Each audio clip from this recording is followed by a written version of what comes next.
Our Bible word is Luke 17 verse 5. And the apostles said to the Lord, "Increase our faith."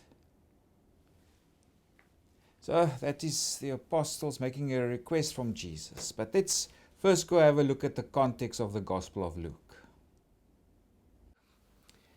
Now it's important to know that Luke, or the Gospel of Luke and the book of Acts, it has the same author. And Luke is also the longest book in the New Testament, Luke's Gospel. And together with the book of Acts, it constitutes the biggest contribution by a single author to the writings of the New Testament. And also many themes that you encounter in the Gospel of Luke, like inclusion of outsiders, the work of the Holy Spirit, etc., lays the foundation for what we also find in the book of Acts. So if you read the Gospel of Luke, remember the book of Acts. And if you read Acts, also remember the Gospel of Luke, because they are intimately connected with one another. And for the author of the Gospel, it's very important is that the time of exclusion is past. It's through Christ, through His ministry, His death and resurrection, He has opened access to salvation for everybody. The time of salvation has dawned. Everybody is welcome, or everybody is invited now to participate in the salvation. And of course, very also important for Luke is salvation history. Certain things must happen. And this is all part of God's fulfillment of His salvation. And history is salvation history. And also unique to Luke is his travel narrative. We find that in chapter 9 verses 51 to chapter 19 verse 27, where 10 chapters are devoted of Jesus' travel to Jerusalem. And this is also called the travel narrative. So Jesus travels to Jerusalem, and because Jerusalem is also the place of salvation. This is where God will accomplish salvation for all. And it's also from here where salvation will spread to all the nations. So in the Gospel of Luke, we have this movement to Jerusalem of Jesus. And in the book of Acts, we have the reversal, where this good news of Jesus is spread throughout the entire ancient world. So Jerusalem is also a main focus of salvation. Other important themes is the work of the Holy Spirit. And Jesus is empowered by the Holy Spirit. The early church apostles are empowered by the Holy Spirit. Believers, etc., on the day of Pentecost, they receive the Holy Spirit. And also it's an age of reversals. That is where those on the outside receive salvation. So there's salvation for outsiders that's also happening now. This is the age that Jesus has inaugurated. Also, as to the authorship, according to early church tradition, the author was Luke. And Luke was often a travel companion of Paul, if we also read that in the book of Acts. And Luke is also mentioned in various Pauline epistles. For example, there in Philemon 24, Paul writes, he lists people who are greeting them, or for Philemon, and in verse 24 it says, "As do Mark, Aristarchus, Demas, Luke, my fellow laborers." And also in Colossians 4 verse 14, Paul says, "Luke, the beloved physician, and Demas greet you." So according to early church tradition, the author of this Gospel of Luke, and also the book of Acts, is this Luke that Paul refers to, the beloved physician. So if it's this Luke, we cannot be sure, or somebody else, or another figure, but it's an early Christian tradition that was written by this Luke, this fellow traveler and companion of Paul. And he was probably a Gentile, but very learned person, because he writes some of the finest Greek in the New Testament.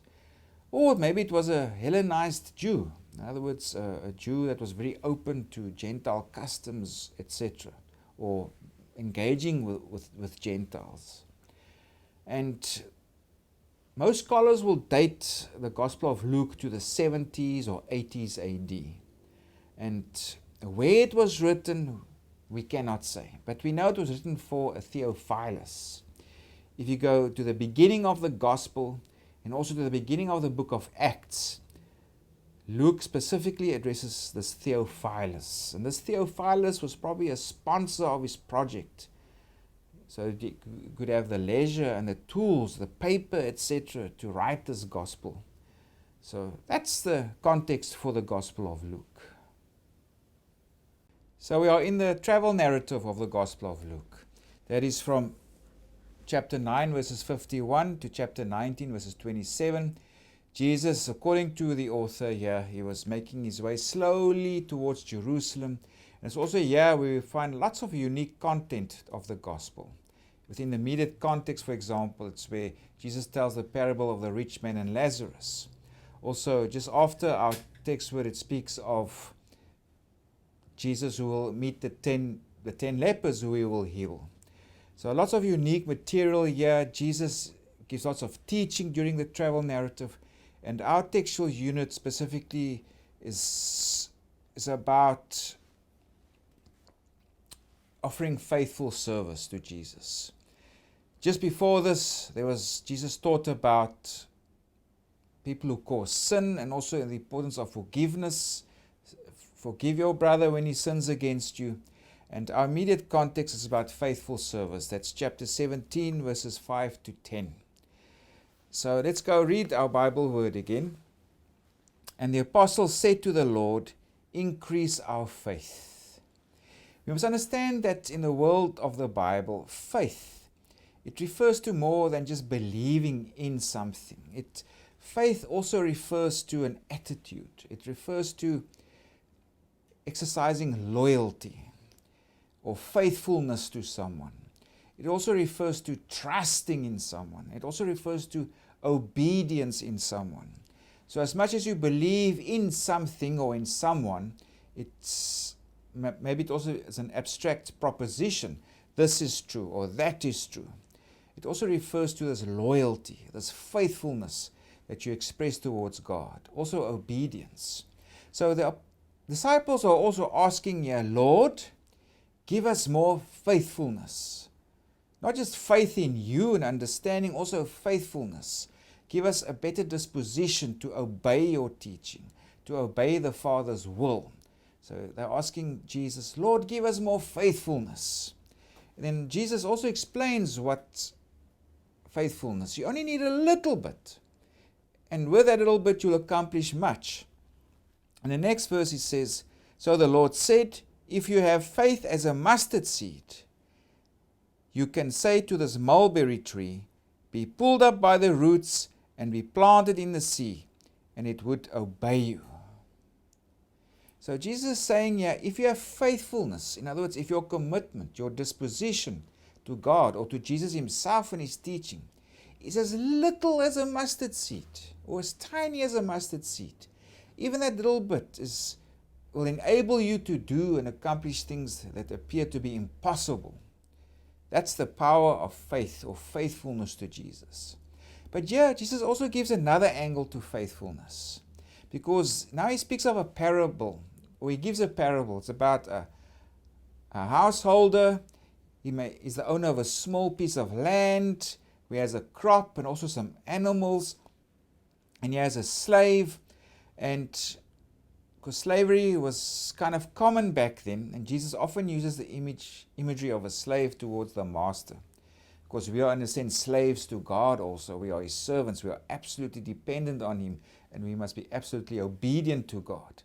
But Jesus gives this parable also to explain the nature of obedience or faithfulness, to give faithful service. Jesus says, "And which of you, having a servant plowing or tending sheep, will say to him when he has come in from the field, 'Come at once and sit down to eat'?